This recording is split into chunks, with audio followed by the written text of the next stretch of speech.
Hi everyone, I'm Angela Ariano, a licensed marriage and family therapist practicing in the state of California. Before we get into anything, I want to share that this video is just for general education purposes only. Please don't consider this any type of therapy or any type of diagnosis. This is just kind of general education for people that are going to therapy or considering therapy as a whole and some of the things as clinicians that go on with us. So today I want to go over the topic of transference and countertransference, what that is and what that can even look like. All right, transference is the first word we'll kind of talk about.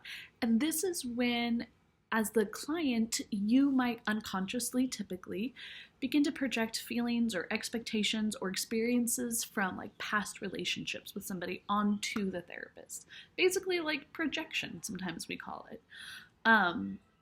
So an example of this can be if maybe the way I look can remind one of my clients of a friend, a parent, whomever that really disappointed them.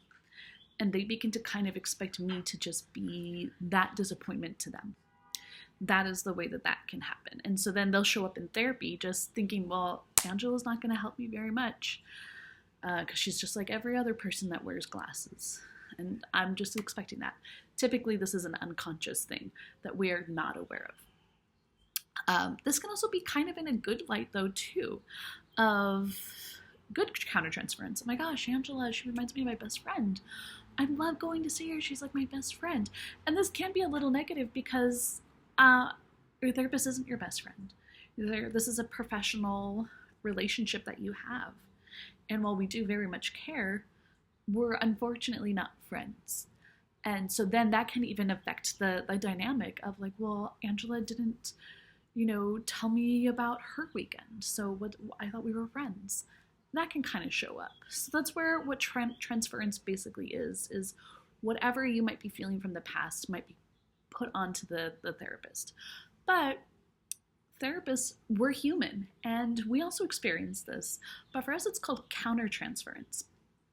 So countertransference is basically the same thing, but it's the therapist's point of view. So this is when me as a therapist might have, maybe my client reminds me of someone I know, good or bad, and I unconsciously begin to maybe dislike my client or go, oh, well, I've worked with clients from this situation before. They always do this. And that can show up. Or I go, oh my gosh, I love clients from whatever, and begin to favor them or begin to go, oh, they're just like this and that's so great. And it can be hard for a clinician to become biased in those situations. So I share all of this not for you as a client to know what to do with or even do anything with at all, really. Sometimes it's good to be like, oh, am I experiencing, I'm kind of mad at my therapist today. Is there any transference happening? And in any situation, though, always bring it up with your therapist. Always say, I think I have some transference issues actually right now.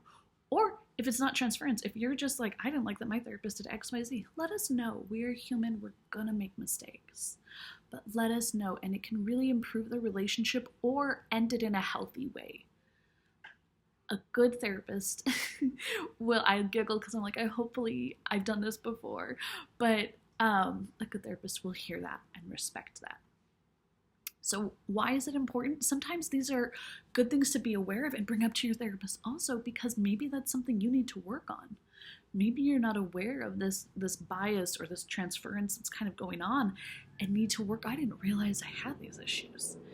I didn't realize that I was projecting that onto you, putting that onto you. So this is a great thing for you to be able to be aware of. But again, as the client, it is not your responsibility. It is not for you. The therapists almost always have a million things going on in our mind when we're with a client. Typically not about our own personal life, but it's like, ooh, I wonder if we are aware of, is there any transference happening in our relationship among many of the other things? This is just one little part of it. Therapy isn't just, I guess, about talking, but it's also about understanding how we relate to each other. And that's this transference, countertransference are great things for us to be aware of, especially as clinicians. I remember in grad school, when I was even just started seeing clients, I had a professor. Every client we saw, she made us discuss and think of what's my countertransference with this client and what is their possible transference onto me. Because it was good to know of these like kind of unspoken or like unseen dynamics that might be at play, because I could also expect maybe a client that I have like maybe negative countertransference, be like, oh, they're not even going to do the homework, so I'm not even going to tell them about it. Or I might think, oh, they're going to be great. They remind me of my best friend. My best friend's doing great, so they'll be fine. And I might not be able to really see what's going on. And the same can go the other way. A client might think, oh, this is my therapist is just like my mom. I love my mom. My mom's the best. And not realize the professional relationship that's there. Or go, this person reminds me of my mom. My mom's the worst. This therapist is probably the worst. So today's topic is a little simple. I hope it made sense. Just something that more as clinicians we're aware of, but something maybe might be nice for you as a client to kind of know might be going on at play sometimes in relationships with your mental health provider. Thank you guys.